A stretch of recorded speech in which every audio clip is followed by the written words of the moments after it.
All right, everybody, we are live on YouTube right now, and very excited because we continue to see amazing increases in our audience, our subscribers on YouTube. We are just shy of 24,000 subscribers, which I'm very excited about. We've had substantial growth over the last year, and that's contributed to just great content, great MSPs that are bringing different topics to the table, and great speakers like CJ Arlotta we got today. So, welcome, CJ. Appreciate you being here. How are you doing? Good. Thanks for having me, Dan. Really appreciate it. Good to see you again. It's good to see you too. And of course, we're here to talk about a topic that, of course, is in your blood, right? When you take a look at communications, public relations, and it's something that we all, need to do a better job at. Is something that, I think sometimes just the nature of who we are in the IT field, as far as communicating out to our audience.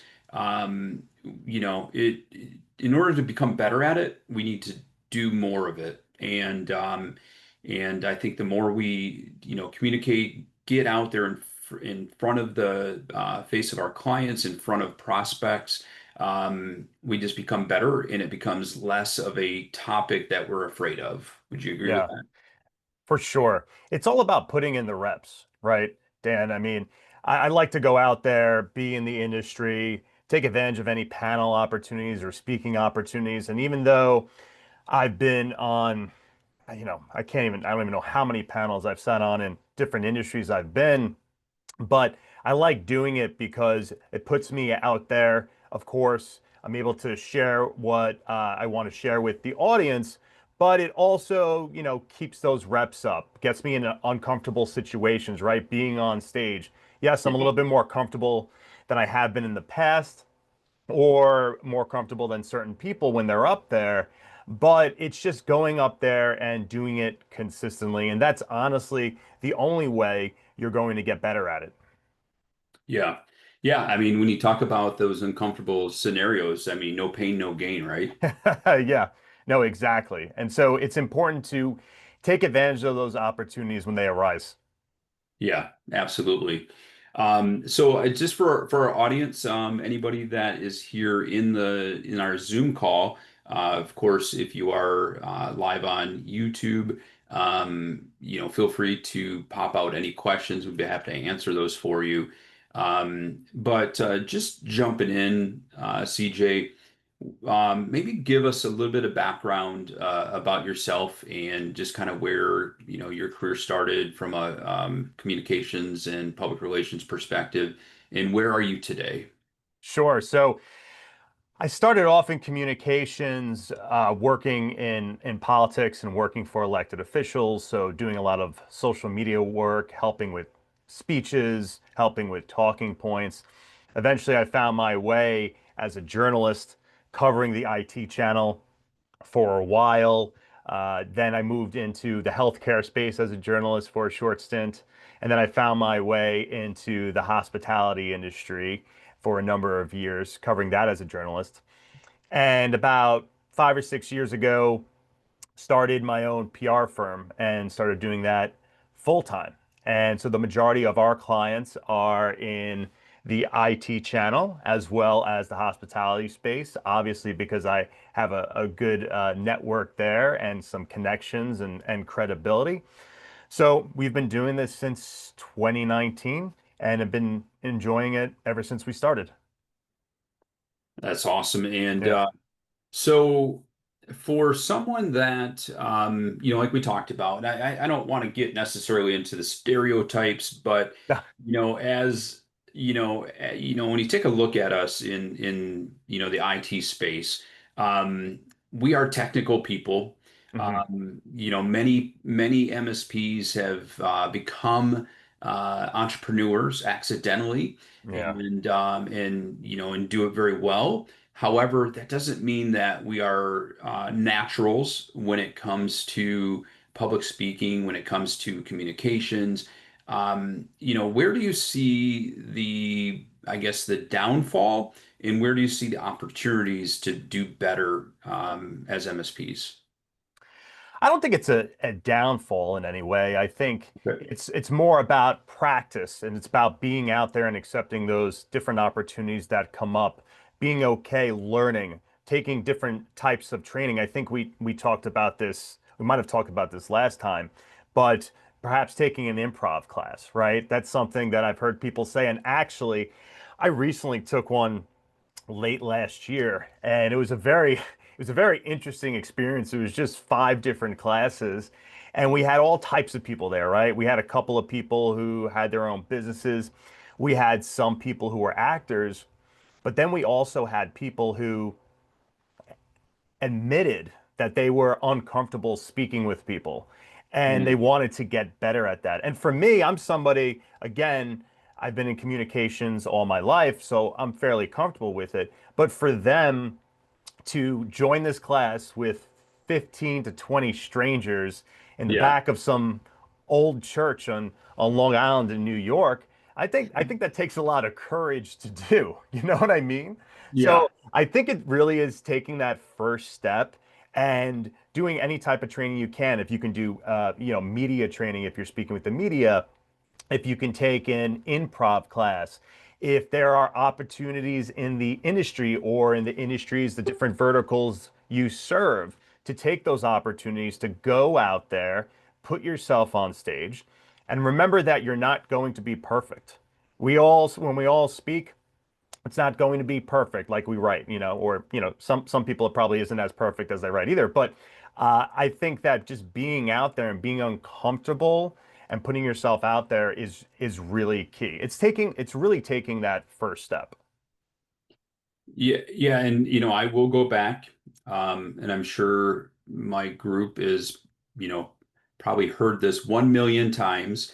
The don't worry, be crappy methodology. Yeah, Just do it. Get out there, um, because each time you get out there, I mean, I remember my early days. I've been, in this space for going on 25 years. And I remember my early days of even just walking into a prospective appointment and just being nervous and not knowing what's ahead of me, not knowing who I'm speaking to, and and then all of a sudden after a while, the more and more you do that, the more and more that I did that, all of a sudden, I'd walk into an appointment and I wouldn't even think about that fear, that nervousness. And yeah, the same thing is, going out and speaking in front of a chamber group, a BNI group, whatever the case may be. Um, those initial fears and level of being nervous about it go away, and you forget that you were ever nervous to begin with. yeah. It's funny. I still, no matter how often I go out there, I still get a little nervous before I go out and speak. Usually Yeah, it's right before I speak. And if you're on a panel with me, you'll start to notice that I'll start talking really fast. But, yeah, but once I get up there, it's a different situation. I usually feel a little bit more comfortable on stage and, it kind of just kicks in, right, with doing all the different reps and you get used to it and the nerves kind of go away once you're on stage and you're focused on the discussion and adding value while you're up there. So it takes a lot of time to get used to. yeah. Yep, absolutely. So, one thing that helped me, and it still does today, is that, when you're going out to, let's say you're going to do maybe a discussion on cybersecurity, and, let's say it's a chamber event, and, you walk in and you see that there's, 50 people in there, 20 people in there, whatever the number is, and you have those butterflies. I think for me, what I like to do is don't sit back and be quiet and not interact with anybody else. I like Right. to have discussions with people, before, get there way ahead of time, have discussions with maybe the leaders of the chamber, Yeah. but also some of the attendees, because Yes. all of a sudden you feel like you're not blindly speaking, you feel like, oh, I've gotten to know a few of these people already, and I'm just going to go out there and chat. It's like having a one-on-one chat with more people. So, Right. And also, that's great that you do that because you go out to the audience, and by having those conversations and by asking questions, you're learning who these people are, their backgrounds, what they're looking for, why they're attending your particular session, and what they want to know. Because maybe you've planned something to speak about and realize the group in front of you need to be a little bit more technical or maybe a little less technical with your speech. So by going around to your audience, you're learning more about them and you can adapt your speech to that particular audience. What yeah, I also like to do, and you mentioned it briefly, if you can, if you go to an industry conference and you're going to be on a panel or if you're going to be presenting, get there early. If you can get there, if you're there, if your speech is on Wednesday and you're there on Tuesday, see if you can go to the room where you're going to be presenting, right? Like go to that room, find the room. You don't want to be on the day of rushing around trying to find the room. Where's that ballroom? Where is it hidden, right? Go and find the room. And when you go to the room, sometimes it's a little less intimidating. Right? Sometimes you think you're speaking in front of 1,000 people and you realize the ballroom it's maybe 100 people and you shrug and go, oh, it's not this isn't that bad. I thought it was going to be a lot more people there, right? You go right. to the room, you feel that you're in the room. You go to the AV guy, introduce yourself, mention that you're going to be on the panel or presenting tomorrow. Hey, what type of mics do you have? Do I need to go up there? Will I be at the podium? Go on the stage if nobody's in the room as well. Walk on the stage. This is all just to kind of ease those nerves. So now you've been to the room, you've been on the stage, and you've been there before. You're not walking into a room or a scenario you're not familiar with. Yeah. So Norm's got a question. What if you've been asked to speak in front of a group and you know there is no real business opportunity? I might need some clarification on that, but I guess if you're going, Norm, do you mind jumping on and clarifying that question a little bit? No, there's a women's guild, I guess you might call it. I think that's what they call it. Uh, Okay. they asked me to speak for them and just try to speak about something. Maybe they'll need computer help, but there's really no business opportunity. I don't think it's older women. Maybe about 50 people will be there. I don't like speaking in front of large groups at all. In fact, I've never spoken in front of a large group. Never. Well, Norm, this might be an opportunity for you to start that, right? Because if you've never done it before, and if you feel there's nothing at stake, right? That's a great group to kind of go in front of, right? You go out, you test different things, you present, you see what works, what doesn't, and you really get to hone in on your material. So maybe next time you do get invited for an opportunity where there might be a business opportunity, and you've honed down your speech, you feel a little bit more confident, and you kind of just get things going and put that initial rep in. Yeah. Yeah, that's a great point. And the other thought that I'll add in is you never know who will be there. There could be somebody there that knows someone who knows someone that could be some kind of a referral. But oftentimes, maybe even if it's not the audience per se, it could be the leaders of that group. A lot of times for those type of organizations, they are business leaders that are volunteering their time and they're getting involved in the community, such as a women's guild or a Kiwanis club or whatever the case may be. And they might be business owners and or business leaders, and that exposure to you could prove to be valuable, even if it might not be everybody in the room like a chamber event where they're all business owners. But if you can, reach one person or two people, but more importantly, like CJ's saying, that just gives you that opportunity to get in front of people where you don't have that fear of, you know what, if I didn't do this great, if I didn't do it well, I didn't do it like I really wanted to do it, it doesn't matter. The world didn't end, where you Right. do have that under your belt for that next one. That will be easier. Yeah. I I have a stupid story, but when I was a senior in high school, everybody had to write a report and then present it to the class. And I was the only one who didn't present it to the class. Mm. And the teacher threatened to fail me. Oh, geez. And I called her bluff and she didn't fail me. Oh, wow. I Oh, I think I think we've all had some sort of a horror story, public speaking, whether it's, actually in an industry environment or speaking to other business leaders or even in school doing a speech or presenting a report. I've always just gotten used to it because it's probably just a little bit of my personality, but also my last name begins with A, so I was always the first one to be called up for things, right? So I Yeah. kind of just got used to dealing with that and jumping in. Well, on the flip side, with my last name ending, with T, I was the one that had to wait till the end. So my Yeah. level of anxiety built up and built up and built up. So yes, Yes. maybe I got to see what others did. I got that initial, jitters of not being the first one, I didn't have to deal with that. But then you're just sitting there waiting and waiting and waiting and, Yes. you're hoping everybody else speaks so long that they're going to run out of time. Yes, yeah, Yeah, exactly. Exactly. I've been there too. If we have to, sometimes they'll do it reversal, right? I used to yeah, remember that too. So I wasn't always the first one, depending on what the teacher wanted to do. But sometimes waiting and just sitting there, you do get those nerves. So yeah, I always like to, if I'm waiting to be on a panel, ahead of time, I'll review some of my notes. I'll go take a walk. I'll distract myself so I'm not sitting there just waiting for right. that moment.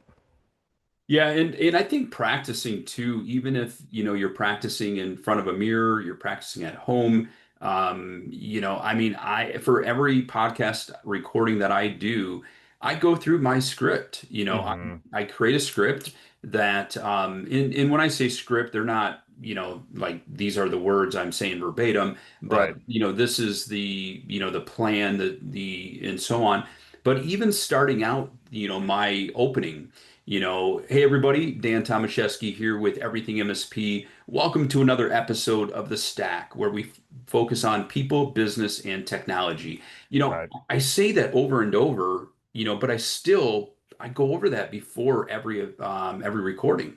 Yeah. And so the more that you go over that, no matter how seasoned we might feel that we are, practice makes perfect.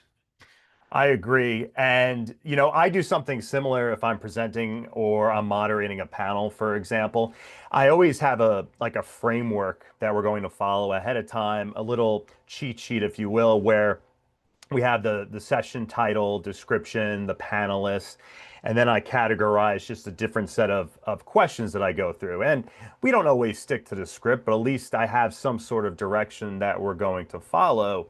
But I'm always in the hotel room beforehand, prepping for an introduction, right? I'm Yeah. CJ Arlotta, managing member of CJ Media Solutions. Today we're going to talk about X, Y, and Z, right? It just makes things so much easier. And when you've said it over and over again, it's a lot easier to recall it when you're actually in the moment, right? Yeah. Yeah. So what are your thoughts for a person who, like myself, Hmm. has ADD and as much as I would love to have each of my talking points right up here, it doesn't always happen that way. No. And so what are some thoughts that you have? So if you're going to go up on stage, and when I say stage, I Yeah. mean it could be is a small little event, that you got 10 people, or it could be big. But what are some of your hacks for being able to retain and remember what you're going to talk about? Something you mentioned before is having a list of talking points, but not remembering them word for word, right? When we start trying to remember things, we're going to start forgetting, right? Because all of a sudden that word wasn't supposed to be there. You forgot a certain word, and now you're up there with a deer in the headlights, right? On Yeah. stage. So the goal isn't to memorize word for word, But the goal is to come up with your talking points. I'd say maybe 3 to 5 major points you want to get across. Of course, it depends on how long the speech is and how long you'll be presenting. But 3 to 5 different talking points, have those outlined, and then have some subpoints in there. So, and go over that before. Just don't wait till the last minute. Have that sheet, review it, and it will be a lot easier when you go up there to recall. And it will be easier for you when you're not trying to memorize everything word for word. You want to hit your points, and you'll do that, but you won't have to sit up there like you're reading a speech, right? I've read speeches before. I've read off of talking points. When you try to mix the two, I always have a problem, right? It never it never goes well, right? So if you're Yeah. presenting a speech and it's something that you're reading, do that. But most likely you're probably going to be working off of talking points. And that's how people speak, right? You don't want to be sitting there trying to memorize word for word. It doesn't work out too well, but you want to just remember those major points during your speech and make sure that you get them across to your audience. Yeah, absolutely. And yeah, I do think that, I couldn't agree more with what you're saying as far as a lot of times we want to be able to write it all out and we want to memorize that and think we're going to talk through that. But that will never happen. Those talking points, those bullet points of what you're going to cover is so critical. And it also, when we're just using those topics to say, okay, this is guiding us, it becomes much more genuine, versus if you're trying to memorize some kind of script of, you know, back Right, in, right. so Yeah. then you get off track and so on. It's okay to sound natural. It makes you sound a little bit more authentic. We all stumble when we speak, even if we're not using a lot of filler words like things like that, if you're able to get rid of that bad habit. But people want to have a conversation with you. They Yeah. don't want you to sit up there and preach to them. And I think it's just a lot easier when you're working off of talking points instead of trying to memorize a speech. Yeah. Jackie brings up a good point. As far as BNI, having your chance to do those 10-second elevator pitches, whatever the time frame is, but when this becomes repetitive like that, then you have that down pat. And then so when you do get into maybe a longer presentation, such as a 10-minute presentation, that kind of guides you from that perspective. Jackie also mentions, Toastmasters and various things like that. In this is going to really date me, but I have a VHS copy somewhere in my archives of me going to a set like a full day session about public relations and communications, and I should pull that out.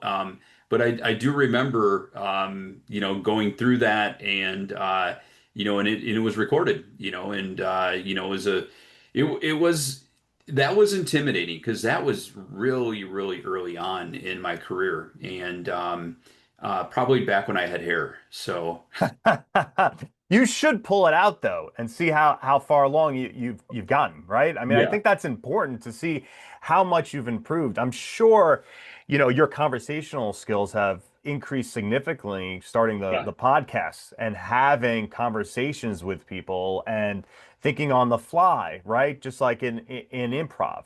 right. And so it's important. It's important to see that type of that progress, just like with anything else.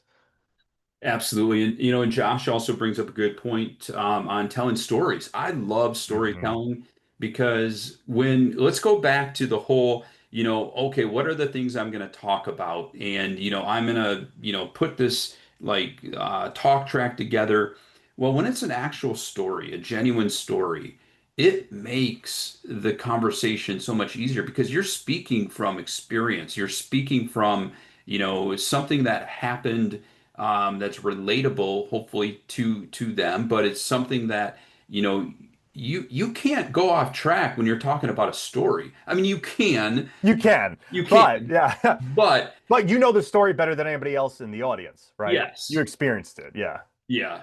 So it's, you're not talking hypothetical, you're talking real life scenarios, especially, um, I mean, you think about like cybersecurity in the dark web and, I have a story that I use a lot with, a client that, his credentials were on the dark web.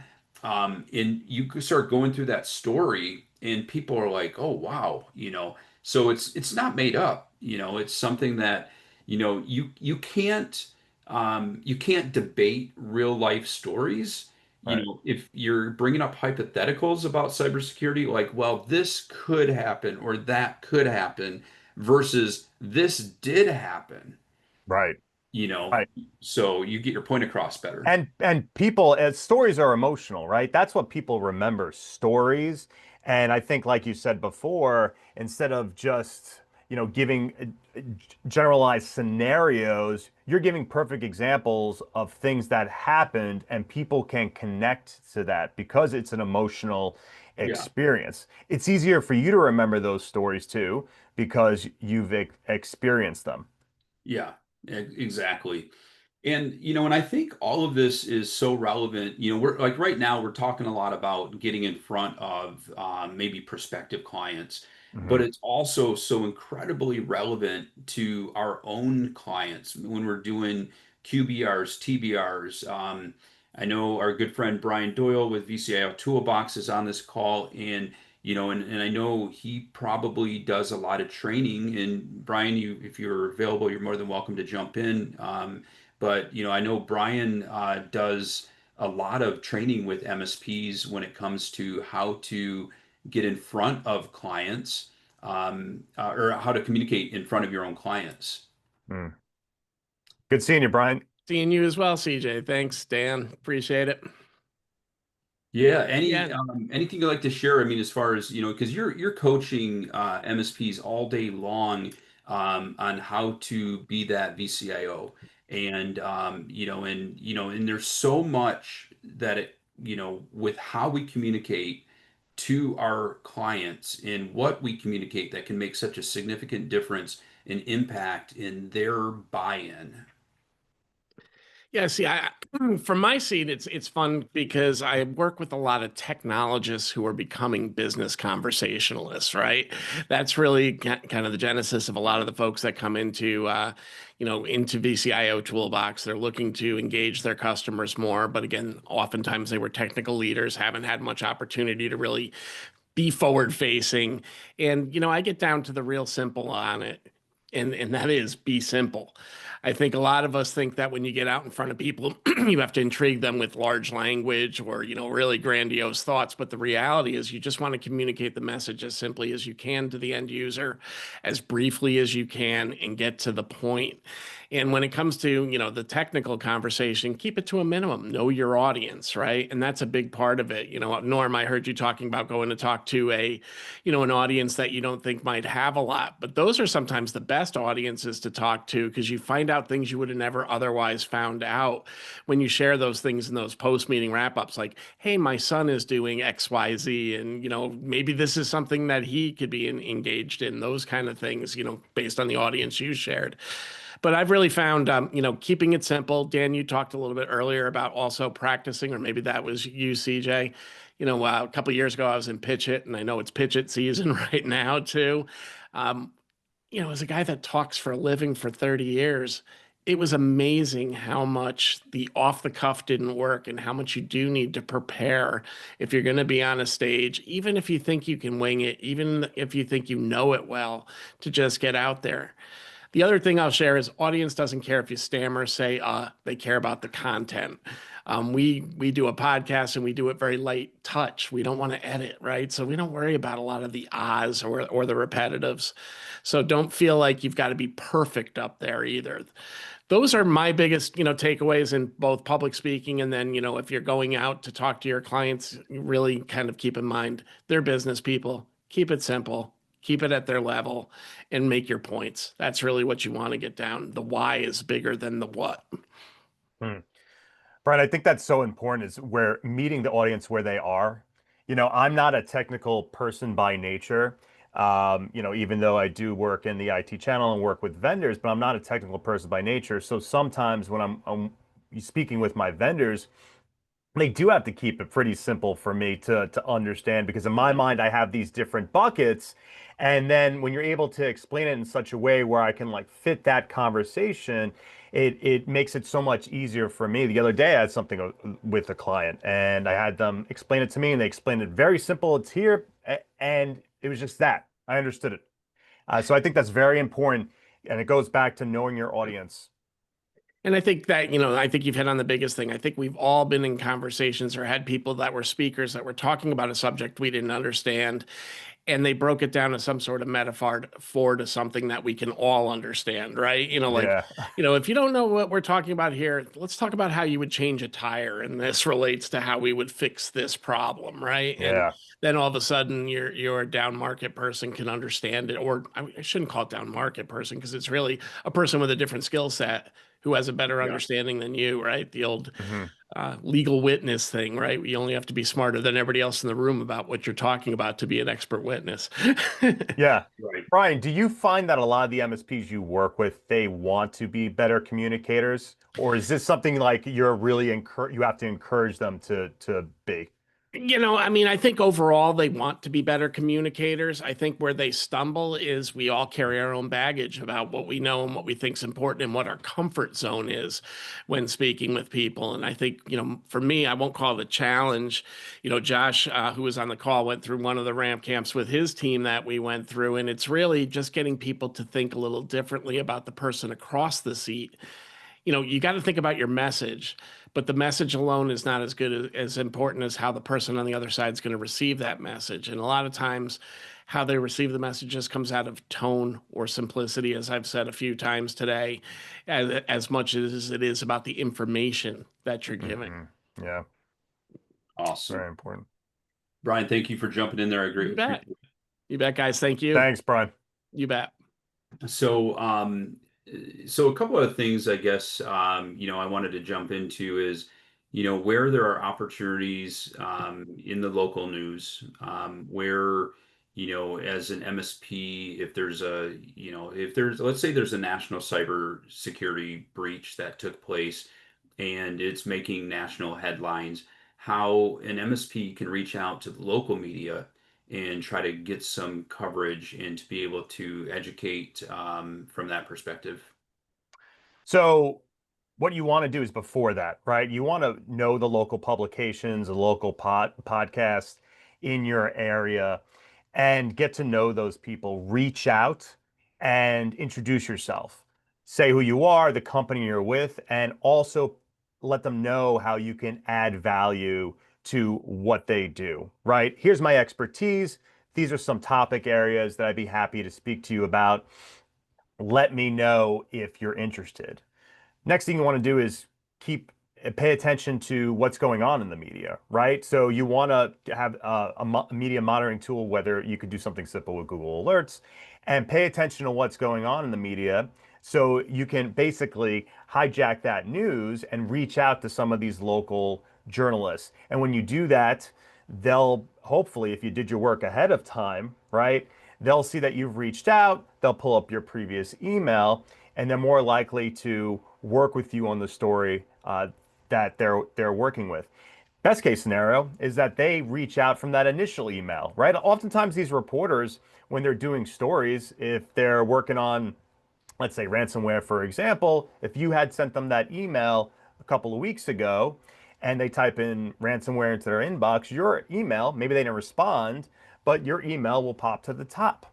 And then they'll reach out to you because they need a source for that story. So it's really doing a lot of that work ahead of time, laying the foundation so that when something like that occurs, they'll reach out, hopefully reach out to you. And if they don't, you can reach out to them. Let them know who you are, what you do, how you can add, what's your view on the particular topic, because I think that's really important too. You don't need to craft a pitch that's too long, maybe about 50, 70 words or so, but provide them your perspective so they see if it's different from what they're working with, and maybe that's an opportunity for them to connect with you.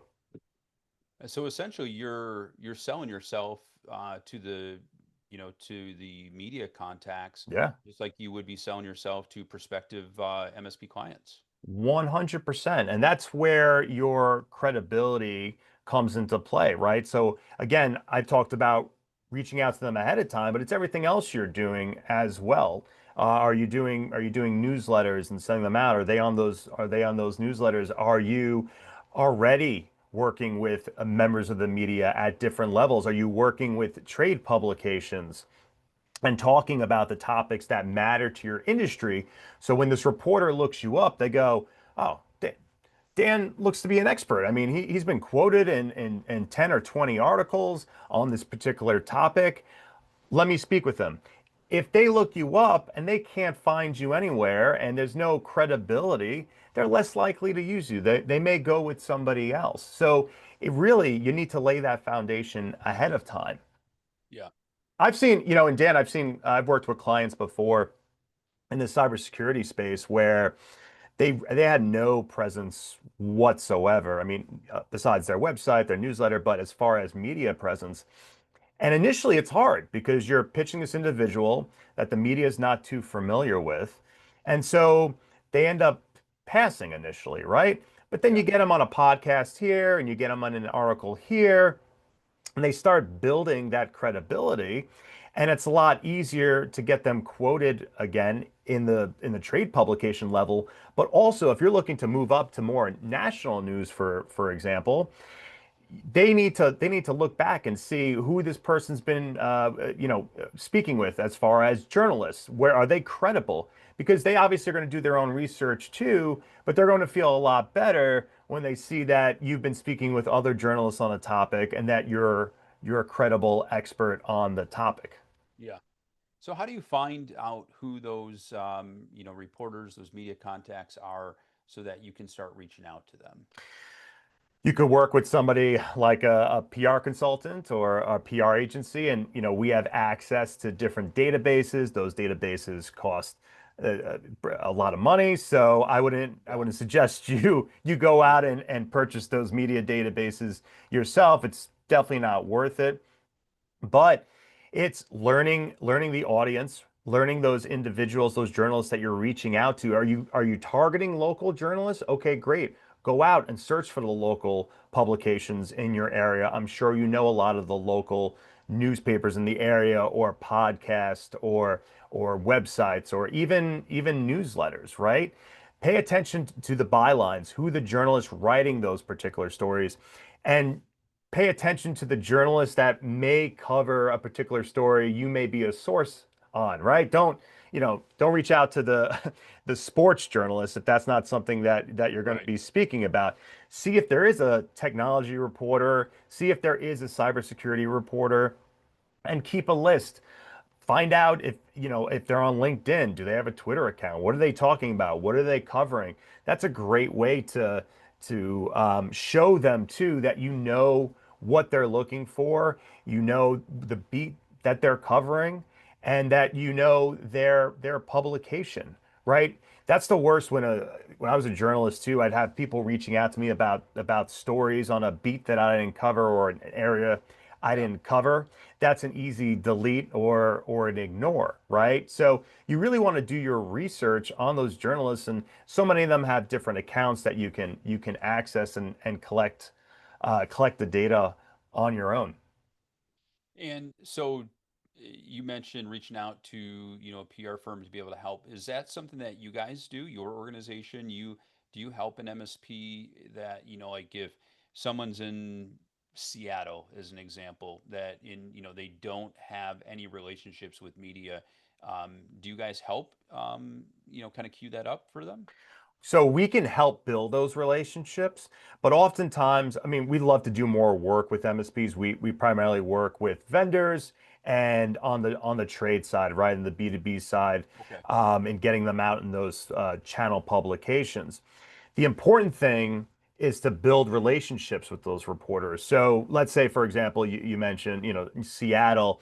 We don't have relationships with that market, with the journalists in those markets. Now, we have access to data to find out who those journalists are. Right. And because of what we do, we're more likely to get a response from a journalist Yeah. from in those areas, right? Because we know what we're saying in pitches, what they're looking for. We'll do our research ahead of time, but it really is important to establish those relationships ahead of time. Now, just because you have relationships, though, doesn't mean you're going to get placed in stories. That's not the way it works. All it really means is that they're more likely to open up your email and read what you Yeah. have to offer, right? They still may not even respond. There's so many, journalists receive so many pitches on a day-to-day basis that they may not respond to you, even the ones that I'm friendly with. They'll respond to me sometimes. Sometimes they'll accept a pitch that I send. Sometimes they'll say, hey, this isn't the right time right now, but maybe a little later, this is something we'll cover, we'll reach out later. So really building those relationships, again, it's like what we were talking about before, putting those reps in, building them over time. They may not reach out to you right away for a particular story, but if you keep letting them know you're there, obviously you don't want to reach out to them every day, but every so often reach out to them, and reach out to them when you don't want something, right? Yeah. Reach out. Maybe you read a story that they worked on, or there was a podcast episode, or maybe you saw them cover a particular topic, and maybe you're not the right source for it, but you have a colleague who is, or another business owner, and say, hey, I know John would be great for this. You may want to reach out to him about the story you're working on or that podcast episode. And that's how you build rapport with these journalists over time. Excellent. And I think there's a few things that we can do. We have to, I guess, develop that list as far as, building those relationships. And I like what you said is, not reaching out to them only because you need something and want something, right? Right. I mean, Right. yeah, It's a relationship. It goes both ways, right? Your goal, I always say, being on the PR side of things, we're a resource for journalists, right? We try to be as resourceful as possible. If we don't have someone in our portfolio who can help you with a story or help you with a podcast, we'll go and try to find somebody for you if possible. We'll reach out to our extended network of people. Do you know somebody who can help out with this story? Do you have anybody who's reliable? I think that's important because it shows the reporter that you care, and they're more likely to come back to you next time. So that's why we always take the opportunity to help a reporter out if possible, even when we don't have a client that fits what they're looking for. Because you're looking for that long-term relationship. right. As far as that cadence, reaching out to them and staying in contact with them, is there a good cadence, or is it just as you have something of value that you can provide to them? It varies from reporter to reporter. If you're just reaching out as a source and letting them know some topics, follow up, you could do, I would say maybe every few weeks or so. Again, it depends on the journalist, but that's something that you don't want to reach out a couple of days later about, right? You're there. This is what I can offer. Let me know. When you follow up the next time, add even more value. Again, hey, I don't know if you saw this. This was really interesting based on your previous story. So every time you're following up, you're adding some value, not just, hey, following up, right? Right. But if you're sending a media pitch, if you're sending an announcement, you're sending a press release or something like that, it really depends on the journalist. Some are okay with you following up in a couple of days. Some want you to follow up a week later. So it varies. And I could tell you that's something that we haven't locked down, right? Because every reporter is a little different in what they're looking for. Yeah. You mentioned earlier Google Alerts, and I Yeah. think that's such a critical thing.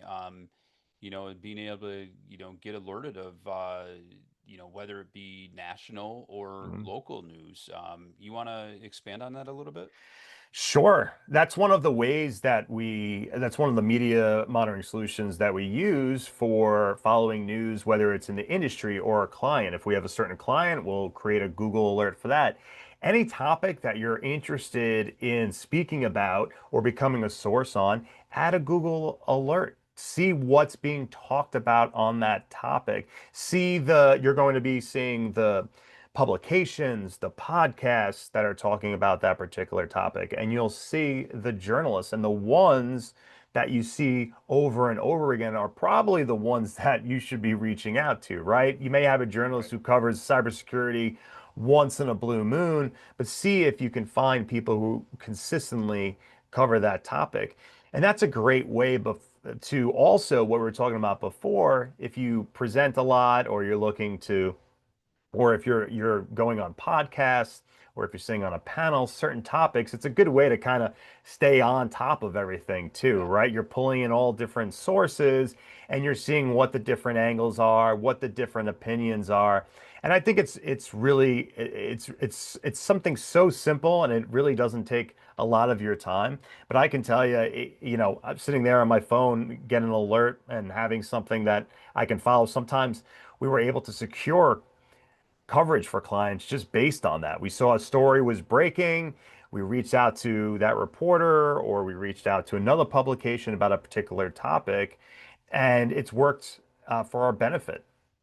And that's what I was wondering too. Is that where you have the opportunity to take a national topic and turn it into something local? Because let's look at it from this perspective. Yeah. The more and more, a topic blows up nationally. Sometimes local media will pick up on it at a local level and bring in that local expert. So if you start seeing traction on something and you see it early enough, and you start seeing the consistency of national news, it bubbling up, and you reach out to those contacts and say, hey, I'm seeing a huge trend on this particular topic, this particular incident, and I see where there's great opportunity to educate local businesses about this. um, you're bringing it to their attention, and you're indicating that you can talk to it. But if you're not staying in the know early enough, then you either will miss out, Hmm. because they're already speaking to another source, another Right. local contact, um, or it just doesn't reach their radar. Right. That's a form of newsjacking, we call it, where Okay. you're looking out for the news, right? And you're able Yeah. to take an opportunity, reach out to those reporters. And so when you're talking about the national level, of course, yes, it's going to trickle down to the local and regional media. And the thing about those journalists is they usually don't have the type of resources that a national level journalist has. So Yeah. you're there, you're trying to reach out to them and become a source and becoming a reliable source. They're going to keep coming back to you. Reporters usually, having been a journalist, you go back to a lot of the same sources, right? Because you're comfortable with them. You know who's going to respond to you. So from a Yeah. local level, reaching out to those reporters and letting them know you're there, especially when you see something breaking at the national level, is so important. So let me ask this. Just thinking out loud here. Um, how do journalists, you know, how do they assign their stories? Do they themselves see something and then go to their team and say, "Hey, I see an opportunity here," where if you cue something up for them and say, "Hey, this is hitting, this is bubbling nationally. I can address it at a local level." Are you basically, is that like handing something over on a silver platter to them where they're like, oh, wait a minute, I got a story here. I got an opportunity where I can do something good? Or does it not work that way at all? What you're saying is, I always call it like wrapping it up and putting a little bow on it. So that Yeah. again, that goes back to knowing your journalists and knowing what they cover and the publications themselves, if you're able to find what they need, if you're a source and you're able to find a couple of other sources for them and package that up, show them the data, show them the trends, show them what's breaking and why it's relevant and important, they're more likely to pick up that story. But what you were mentioning before, it really depends on the publication. There are some out there where the editor is going to assign stories to some of the journalists. Some publications, the journalists will go out there and they'll cover their own stories and they'll pitch those stories to their editor. And if they're approved, they'll cover those stories. Sometimes it's a team effort, right? So it really depends on the news deck and desk, and it goes back to really understanding, building that rapport with those journalists, and you're more likely to get picked up when you reach out to them for a particular story or as a source. Yeah. I'm gonna pick on someone that I just saw popped into our live call, Mr. Pete Busam. Oh, Pete, what's going on? Pete, do you mind if I spotlight you here a second? I guess, this is my friend CJ's light here. So, Oh Yeah. no, please join us. Please join us. Well, the reason I wanted to pick on you, Pete, is because we're talking with CJ about marketing, or I'm sorry, public relations and communications, and you are our marketing expert, and there's those two cross over. There's a lot of synergy between the two of you, and when I say the two of you, I'm talking about the two topics especially, and how does public relations and communications interact with marketing. So I'm gonna let you guys just kind of jump in there. I thought I saw a great well, opportunity here. CJ and I have known a long time, back when he was a reporter back in the days at CRM. So, Okay. so we go way back. But from a marketing perspective, PR is a critical component. It's perceived value, of what it builds and how it helps build trust in the market. You know how big I am on the trust stack lately Yeah. of trust, right? So good PR is invaluable to your marketing, and people are talking about you, which is just another part of that omni-channel sequence of getting people to know your brand, talk about your brand, and recognize that you're getting accolades or things are happening that are positive to your organization.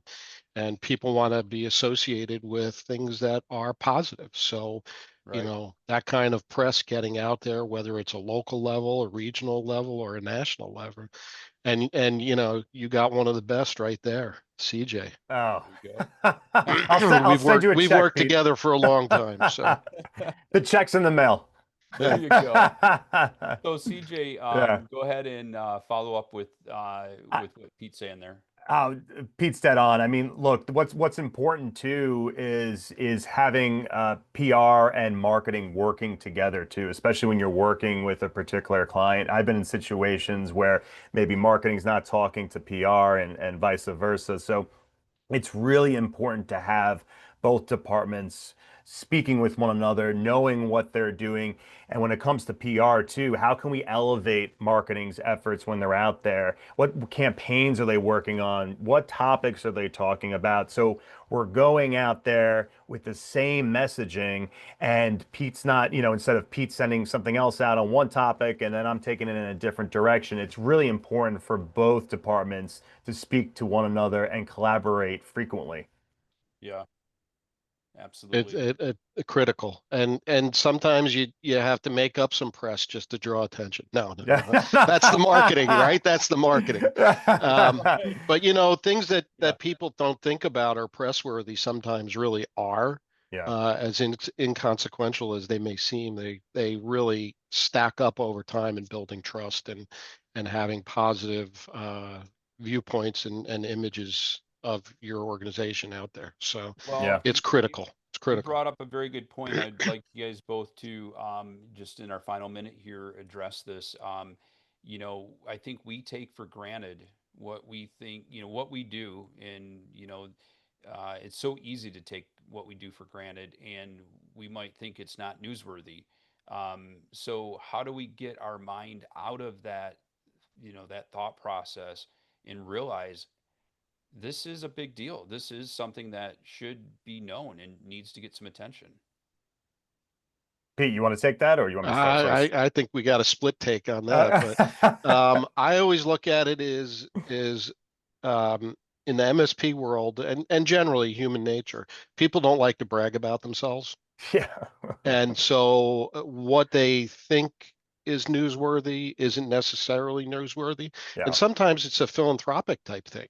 You want to show that you're giving back in the community and doing things in the community. So press comes in a lot of different forms. And obviously you're not going to brag about something that went wrong, but you do want to get out there, and it's not bragging. It's showing corporate responsibility. It's showing growth. It's new people on board. You have to think about all of these things. It's about spreading the word, and that's what PR really is. It's about spreading the word, just like marketing. It's Yeah. just another avenue that's out there, and it's best kept to the people that know how to do it best. So Yeah.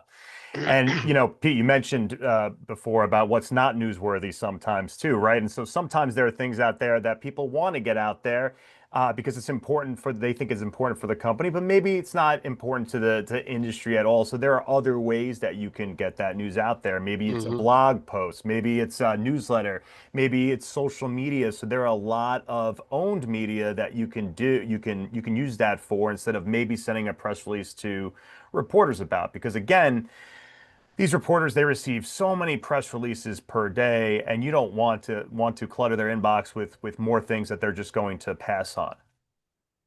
Absolutely. agree. Yeah. Pete, thank you for joining us. I appreciate that. Good seeing you, Pete. Yeah, I had my own webinar earlier today, so I felt like I needed to jump in because, There you go. Thank you, Pete. Yeah. So, Pete brought something up as far as, giving back.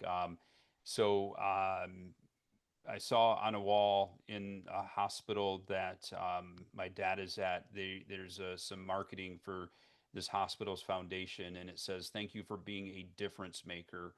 And as we celebrate this momentous year, we look forward to the future with hope, determination, and shared commitment to being exceptional medicine and a healthier community. Together, we can continue to make a difference. And I think about that, and you think about how we as MSPs can give back to our community.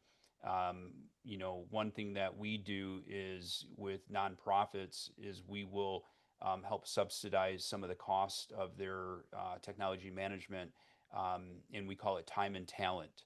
And and so if you can promote that time and talent, that giving back, and we choose typically a couple nonprofits each year that we do this for.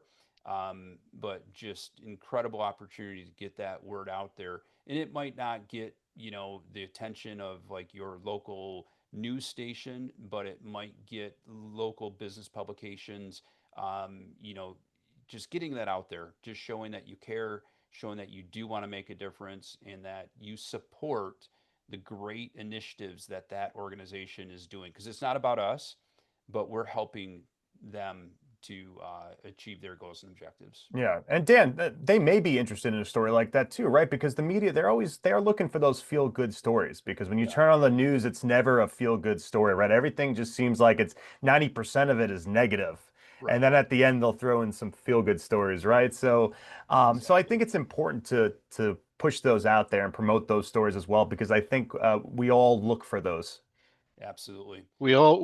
Every bit of the news these days needs some feel good. There's not enough feel good in the news. Yeah. And I notice a lot of that even in our local news station on TV. Yeah. They get on and they'll spotlight something for 30 seconds, but Right. that's 30 seconds more than you had before. And it just shows, again, good people and good people in the community. And it just helps people want to, associate with you and your brand a little bit more too. Yeah, So, 100%. That's right. Yep. yeah. All right, everybody, we are at the top of the hour. CJ, I greatly appreciate your time today. And thank you for being here, and thank you for sharing your knowledge with us. With that being said, everybody, have a great rest of your day, and we will talk to you all soon. Take care. Thanks, Dan. See you guys. Bye.